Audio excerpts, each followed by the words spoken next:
Mwimbaji wa muziki R. Kelly amesema yuko hatarini na amemwomba Rais Trump aingilie kati.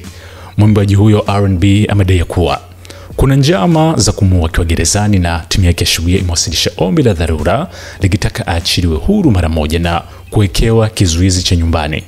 R. Kelly ambaye jina lake kamili ni Robert Sylvester Kelly kwa sasa anatumikia kifungo cha miaka 30 huko North Carolina kwa kosa la usafirishaji haramu wa binadamu kwa ajili ya ngono na kunyanyasa watoto.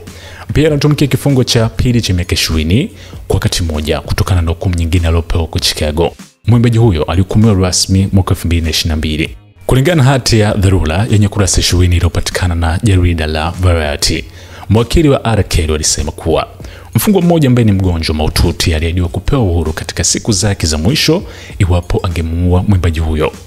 Mfungwa huyo anayefahamika kama kiongozi wa genge la Iron Brotherhood aitwaye Michael Glenn Stein anadaiwa kumkabili Kelly mwezi March, lakini akajiondoa dakika za mwisho na kufichua njama hiyo badala yake.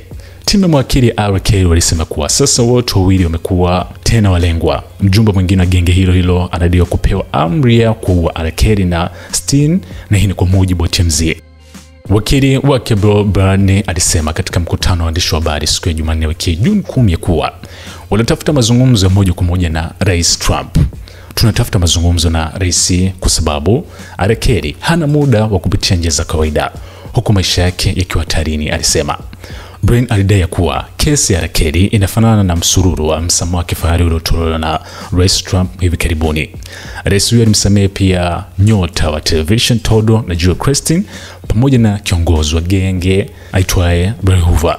Hapa ni SNS Management.